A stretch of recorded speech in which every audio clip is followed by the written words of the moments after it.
नमस्कार, मी मनीषा जयप्रकाश. आपण पाहत आहात लोकसंदेश न्यूज. पाहूया आजच्या सविस्तर घडामोडी. काल दिवसभरात झालेला राजकीय खेळ सोडून तिने झालेला आहे हे सिद्ध झालं. नामदार चंद्रकांत दादा पाटील सरकारने न्यायालयामध्ये मांडलेला कुठलाही मुद्दा टिकलेला नाही. त्यामुळे न्यायालयाने माननीय श्री नारायण राणे यांना जामिनावर मुक्त केलं. त्यामुळे हे सिद्ध होतं की सत्याचा नेहमी विजय होत असतो. गेली 20 महिने झाले शासनाने अनेक कार्यकर्त्यांच्या विरोधात कोर्टामध्ये मांडलेला कुठलाही मुद्दा टिकला नाही. त्यामुळे शासनाने आपली धडपड करणे थांबवावे.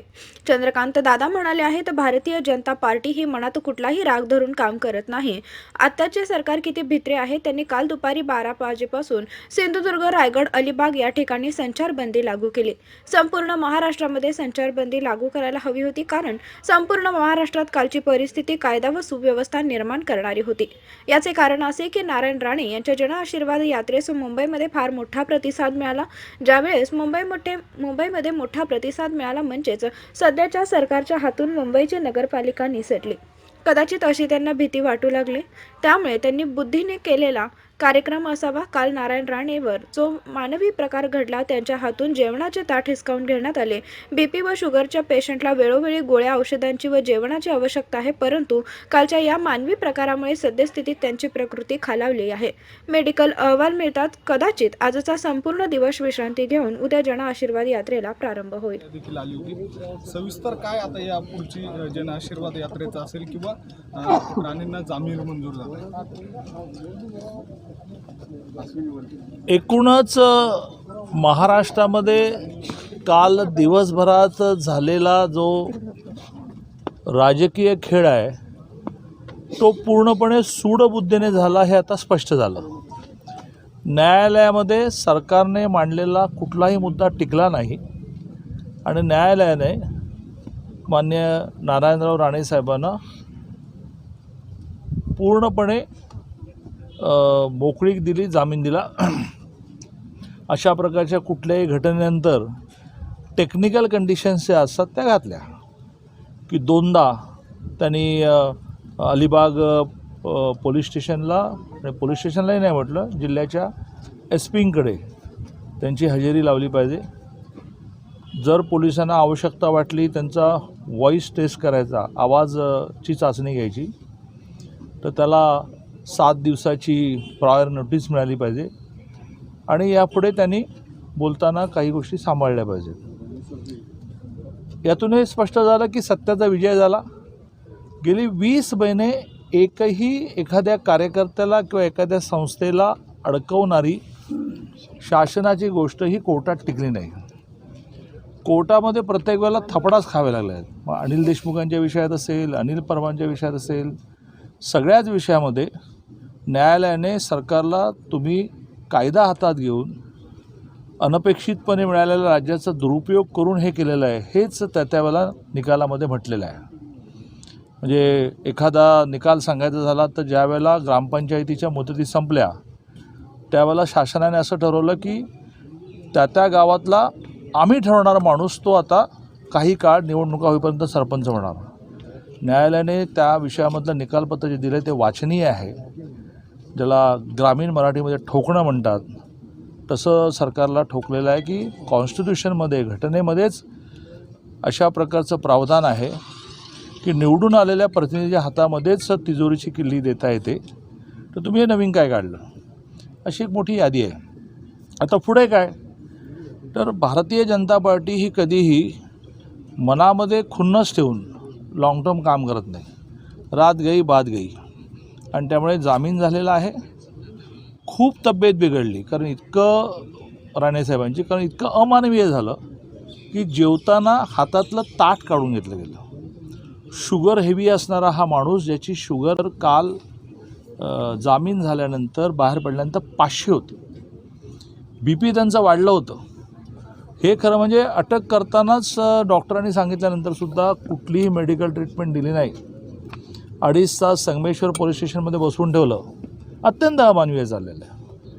आणि त्यामुळे एखादा दिवस राणेसाहेब विश्रांती घेतील. शुगर BP नॉर्मलला आल्यानंतर बहुधा उद्या, पण मला वैद्यकीय टाईमटेबल सांगता येणार नाही, त्यांची तब्येत नॉर्मलला आल्यानंतर यात्रा सुरू होईल. सरकार किती घाबरट आहे.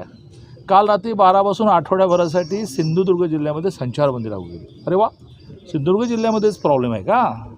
संपूर्ण महाराष्ट्र भेटलं आहे, सगळ्या महाराष्ट्र संचारबंदी लावा. आणि संचारबंदी लावण्याने काय होतं आहे? राणे साहेबांच्या यात्रेला ज्या प्रकारचा मुंबईत प्रतिसाद मिळाला, मुंबई महानगरपालिका हरली, पोपटाचा प्राण त्या मुंबई महानगरपालिकेमध्ये आहे, हे काय राहिलं मग महाराष्ट्रामध्ये? आणि त्यामुळे मुंबईतला प्रतिसाद पाहिल्यानंतर, रायगड जिल्ह्यातला प्रतिसाद पाहिल्यानंतर हे उशिरा सुचलेलं शहाणपण आहे. काही प्रमाणामध्ये शिवसैनिकांमध्ये उत्साह निर्माण करण्याचा प्रयत्न आहे. राणे एवढं ठोकतात, तुम्ही काहीच बोलत नाही, राणे एकटं ठोकतात तुम्ही. त्यातलाच एक प्रयत्न आज काल रात्री 12 पासून सिंधुदुर्ग जिल्ह्यात संचारबंदी जारी केली आहे. काही परिणाम आमच्यावर होणार नाही. राणेसाहेबांच्या तब्येतीमुळे आम्ही थांबलोत.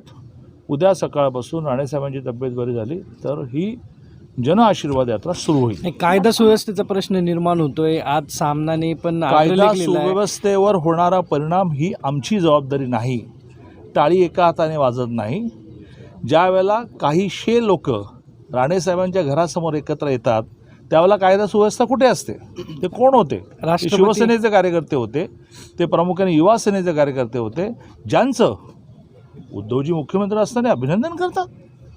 म्हणजे तुम्ही एका अर्थाने राणेसाहेबांचं घर फोडायला गेलेल्या लोकांचं अभिनंदन केलं. कायदा सुव्यवस्था कोणाला शिकवता? नाही, राष्ट्रपती राजवटी संदर्भात लागू करण्याची मी तसं फार लहान माणूस आहे. राष्ट्रपती राजवट वगैरे मला नाही माहिती. परबांच्या संदर्भात तुम्ही कोर्टात याचिका दाखल अनिल परबांच्या विषयामध्ये आम्ही कोर्टामध्ये याचिका दाखल करणार आहोत. याचिकेचं ड्राफ्टिंग पूर्ण झालेलं आहे. त्यांची TV9ने कॅच केलेली जी क्लिप आहे ती संपूर्ण जगाने पाहिली की किती कायदा हातात घेणं चाललेलं आहे, किती अरेरावी चाललेली आहे. पोलिसांच्या आणि गुंडाच्या बळावर हे सरकार चाललेलं आहे. हिंमत नाही सरकार चालवण्याची. आणि त्यामुळे आम्ही ती क्लिप घेऊन न्यायालयात जाणार आहोत. हे कशात बसतं बाबा? अटक वॉरंट मागतायत, काय अटक वॉरंट घेऊची आवश्यकता नाही, पोलीस फोर्स पाठवा. दादागिरी संपलं नाही का तुमचं? आता सत्तेत आहात तुम्ही. या सगळ्या प्रकरणानंतर सामनामध्ये आज अग्रलेख आलेला आहे, भोग पडलेला फुगा. आणि त्यामध्ये भाजपवरती राणेंनी मुख्यमंत्र्यांबद्दल जे वक्तव्य केलं ते महाराष्ट्रातल्या 105 हुतात्मे जे झाले त्यांना हे करणारं आहे असं म्हटलेलं आहे. आणि अनेक वेगवेगळे मुद्दे जे आहेत की शिवसेनेला बदनाम करण्यासाठी हे जे बाहेरचे उपरे लोक जे आहेत त्याचा वापर भाजप करते. मला असं वाटतं की मीडियाने सुद्धा राणेसाहेबांचं वाक्य चुकलं असं जे म्हणणं सुरू केलं आहे. मला असं वाटतं की ते वाक्य पुन्हा एकदा मला म्हणायला लागेल. उद्धवजी महाराष्ट्राचे मुख्यमंत्री असताना देशाला स्वातंत्र्य मिळून 75 वर्ष पूर्ण होत आहेत हा संदर्भ देताना चुकले हे झाकण्यासाठी राणेसाहेब जे बोलले की जर मी शेजारी असतो तर एक थोबाडीत मारली असते. मग ते थोबाडीत मारायला उद्या मातोश्रीवर जाणार असं म्हणाले, शोधून त्याला थोबाडीत मारतो असं म्हणाले. जर मी शेजारी असतो तर मुख्यमंत्री असून एवढं कळत नाही का असं मी थोबाडीत मारली असती. हा एक कॉमन संवाद आहे, एक लावून दिली असती. हा कॉमन संवाद आहे. त्याचं इतकं टोक गाठलं गेलं मीडियाकडून सुद्धा. मीडियाने सारखं कसे राणे चुकले. राण्यांची एक भाषा आहे, राण्यांची एक शैली आहे, मलाही मान्य आहे. एखादी गोष्ट चुकली तर त्यावेळेला राणेसाहेबांच्या मुलांना सांगण्याची व्यवस्था आहे. पण ज्या एका वाक्यावरून मग तुम्ही बाकीची वाक्य काढा ज्याच्यामध्ये जरा जास्त त्यांचा दोष होऊ शकतो. ज्या एका वाक्यावरून एवढं कोलाहल निर्माण केला गेला ते वाक्य काय? आणि त्यांनी उद्धवजींनी मुख्यमंत्री असताना स्वातंत्र्याला 75 वर्ष पूर्ण झाल्याचा संदर्भ चुकवला. त्यांना बिलकुल ज्ञान नाही आहे आणि त्यामुळे त्यांना खुर्चीवर बसण्याचा अधिकार नाही. ते राहिलं बाजूला. ते झाकण्यासाठी राणे राणे राणे अटक अटक अटक जामीन जामीन जामीन यात्रा यात्रा यात्रा. केवढ्याला पडलं तुम्हाला? फुग्याला भोग तुमच्या फुग्याला पडलेला आहे. त्यामुळे मुळात सामनाच्या अग्रलेखाला आम्ही काही किंमत देत नाही.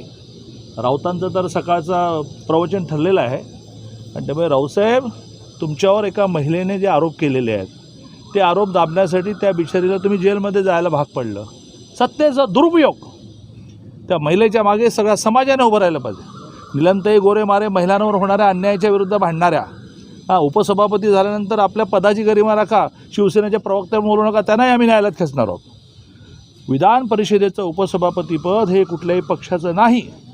मग तुम्ही पक्षाच्या वतीने कसे काय दुतोंड्या वगैरे म्हणता नारायण राणेंना, आम्ही कोर्टाला विचारणार आहोत. कोर्टाने सांगावं की नाही असं करता येतं. पण यापुढे आमचंही राज्य येईल त्यावेळेला आम्ही पण आमच्या सगळ्या विधानसभा अध्यक्षांना, आमचे हरिभाऊ बागडे आमच्या संघटनेच्या पक्षाच्या बैठकीला यायचे नाहीत. त्यामुळे मी आता विधानसभेचा अध्यक्ष